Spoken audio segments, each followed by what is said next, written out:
नमस्कार दोस्तों, आपका हार्दिक स्वागत है हमारे चैनल पर। आज जो कहानी मैं आपके सामने लेकर आया हूँ, वो सिर्फ एक क्राइम स्टोरी नहीं है। ये इंसानी रिश्तों की सबसे काली तस्वीर है।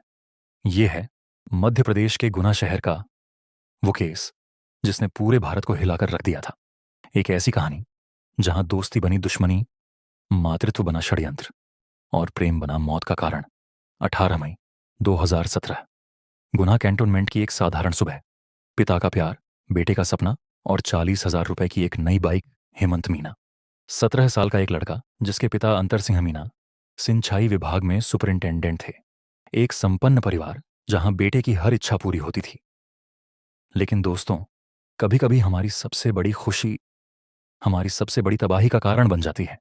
उस सुबह हेमंत ने अपने पिता से कहा था, पापा, मुझे एक अच्छी बाइक मिल गई है, 40,000 में।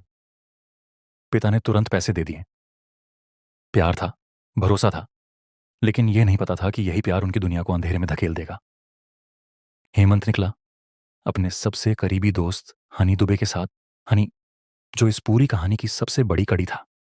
लेकिन जो चीज हमें सबसे ज्यादा डराती है वो ये है कि हमारे सबसे करीबी लोग ही कभी कभी हमारे सबसे बड़े दुश्मन साबित होते हैं। शाम हो गई, रात हो गई, लेकिन हेमंत घर नहीं लौटा। दोस्तों, एक पिता की बेचैनी को समझिए। जिसका बेटा सुबह खुशी से निकला था बाइक लेने, वो शाम तक घर नहीं आया। फोन की घंटी बजती रही, लेकिन कोई जवाब नहीं। अंतर सिंह मीना तुरंत पुलिस स्टेशन पहुंचे, रिपोर्ट दर्ज कराई। बताया कि बेटे के पास 40,000 रुपए थे, हो सकता है किसी ने लूटा हो। यहीं से शुरू हुई वो कहानी जो आगे चलकर एक माँ और बेटे की सबसे घिनौनी साजिश बनने वाली थी। अगली सुबह हेमंत के फोन से एक कॉल, एक भारी आवाज, एक डरावनी मांग। अगर तुम अपने बेटे की जान बचाना चाहते हो तो हमें 50 लाख रुपए दे दो। एक पिता के लिए इससे डरावना क्या हो सकता है। उनकी दुनिया हिल गई। लेकिन पुलिस ने तुरंत एक्शन लिया। नंबर ट्रेस किया गया।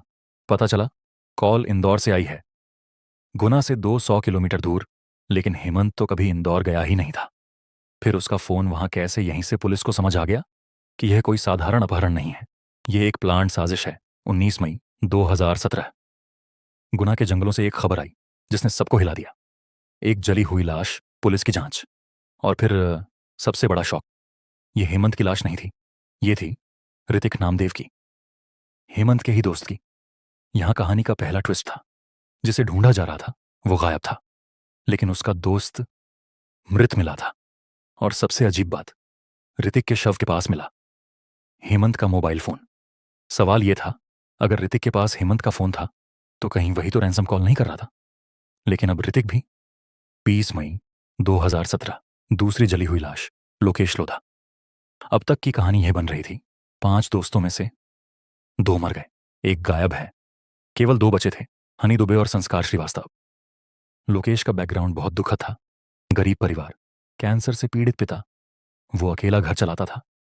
10वीं के बाद पढ़ाई छोड़नी पड़ी थी। एक लड़का जो अपने परिवार की उम्मीद था, वो भी इस साजिश का शिकार बना। पुलिस अब पूरी तरह से कंफ्यूजन में थी। कैसे एक ही फ्रेंड सर्कल के लोग एक के बाद एक। 21 मई 2017, तीसरी लाश, इस बार हेमंत मीना की। अब पुलिस के पास तीनों शव थे, लेकिन असली सवाल यह था, गुनहगार कौन? अब केवल 2 लोग बचे थे, हनी दुबे और संस्कार श्रीवास्तव। लेकिन पुलिस का संदेह सबसे ज्यादा हनी पर था, क्योंकि हेमंत को अंतिम बार उसी के साथ देखा गया था। हेमंत के पिता की दुनिया उजड़ चुकी थी। जो बेटा सुबह नई बाइक के सपने के साथ निकला था, वो अब कभी घर नहीं आने वाला था। यहां से शुरू होती है इस कहानी का सबसे काला अध्याय। पुलिस को स्थानीय लोगों से एक टिप मिली। कहा गया कि इस केस की असली कहानी जाननी है तो हनी दुबे की मां पूनम दुबे से बात करो। पूनम दुबे, एक ऐसी औरत जिसके राजनीतिक कनेक्शंस थे, जिसका अपने पति से अलग घर था, जहां तरह तरह के लोग आते जाते रहते थे। जब पुलिस ने पूनम दुबे और हनी दुबे से सख्त पूछताछ की तो जो सच निकला वो इंसानियत को शर्मसार कर देने वाला था। दोस्तों, मैं यहां बहुत सोच समझकर शब्दों का प्रयोग कर रहा हूं, क्योंकि जो बात अब मैं बताने जा रहा हूं वो बेहद संवेदनशील है। पूनम दुबे ने अपने बेटे को एक हथियार की तरह इस्तेमाल किया था। उसने हनी से कहा था, हेमंत से दोस्ती करो, उसके पिता सरकारी अफसर हैं, पैसे वाले हैं। यह था एक मां का प्लान। लेकिन दोस्तों, यहां कहानी और भी काली होती जाती है। पूनम दुबे ने हेमंत के साथ अनुचित संबंध बनाए, 17 साल के लड़के को अपने जाल में फंसाया और फिर पैसों की मांग करने लगी। हेमंत घर से अपनी मां के गहने चुराता और पूनम को दे देता। पुलिस को बाद में पता चला कि पूनम ने हेमंत की मां के झुमके 25,000 रुपए में गिरवी रखे थे। यह था एक मां का चेहरा जो अपने ही बेटे के दोस्त को शिकार बनाकर अपना उल्लू सीधा कर रही थी। हर गलत काम का नतीजा होता है, और हनी दुबे को जब अपनी मां और अपने दोस्त के बीच के इस गंदे रिश्ते का पता चला तो उसका गुस्सा बदले की आग बन गया। 18 मई 2017 जब हेमंत और हनी बाइक लेने निकले तो हनी के दिमाग में केवल एक ही बात थी, बदला। उसने अपने बाकी दोस्तों को भी बुलाया, ऋतिक और लोकेश। कहा, चलो जंगल में पार्टी करते हैं। लेकिन यह पार्टी नहीं थी दोस्तों, यह था एक सोची समझी साजिश का पहला कदम। जंगल में 4 दोस्त, बियर की बोतलें, लेकिन हनी के दिमाग में केवल एक ही बात, बदला। जब सब नशे में थे, हनी ने अपनी बियर की बोतल उठाई और हेमंत के सिर पर जोर से दे मारी। हेमंत चीखा, गिड़गिड़ाया, मदद मांगी, लेकिन हनी का गुस्सा रुकने का नाम नहीं ले रहा था। टूटी हुई बोतल से कई बार हेमंत की आवाजें धीमी होती गईं और फिर सन्नाटा। ऋतिक और लोकेश सब कुछ देख रहे थे, लेकिन डर के मारे कुछ नहीं कर पाए। हनी ने धमकी दी, किसी को बताना मत, वरना तुम्हारे साथ भी वही होगा। 40,000 रुपए बांटे गए। हेमंत के शव को जलाया गया और 3 लड़के घर वापस चले गए। घर पहुंचकर हनी ने अपनी मां को सब कुछ बताया। और यहां दोस्तों, इस पूरी कहानी का सबसे शॉकिंग ट्विस्ट था। कोई भी सामान्य मां अपने बेटे को पुलिस के हवाले कर देती, लेकिन पूनम दुबे ने कहा, कोई बात नहीं, जो तुमने किया सही किया। अब मैं तुम्हें बताऊंगी कि पुलिस से कैसे बचना है। उसने ऋतिक और लोकेश को भी अपने घर बुलाया। कहा, ये तो छोटे पैसे थे, मैं तुम्हें बताती हूं कि कैसे और बड़े पैसे कमाए जा सकते हैं। और यहीं से शुरू हुआ एक परफेक्ट क्राइम का प्लानिंग फेस।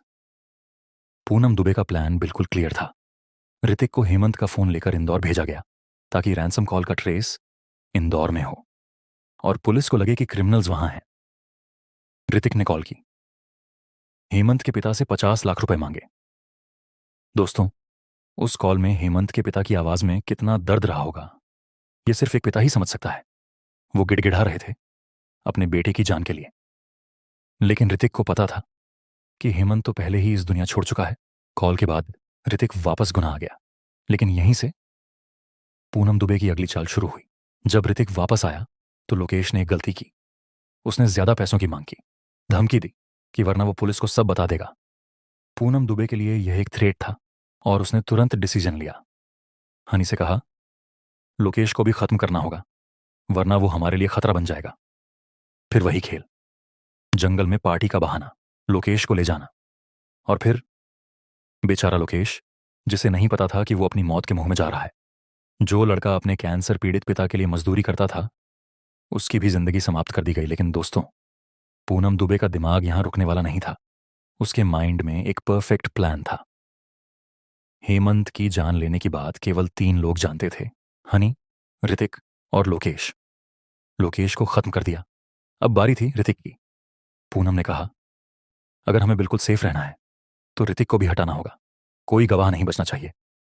और फिर वही प्रोसेस, ऋतिक को भी जंगल में ले जाना, उसे भी यकीन दिलाना कि सब कुछ नॉर्मल है। लेकिन ऋतिक को पता नहीं था कि जो लड़का उसका दोस्त है वही उसके लिए काल बनने वाला है। जंगल में हनी ने ऋतिक की भी जिंदगी समाप्त कर दी। अब सारे सबूत मिटा दिए गए थे। 3 दोस्तों को एक ही दोस्त ने खत्म कर दिया था। सच कितना भी छुपाया जाए, वो एक न एक दिन सामने आ ही जाता है। पुलिस की गहन जांच में कई चीजें सामने आईं। सीसीटीवी फुटेज में पूनम दुबे की सस्पिशियस एक्टिविटीज, उसके घर से हेमंत की मां के गहनों का मिलना।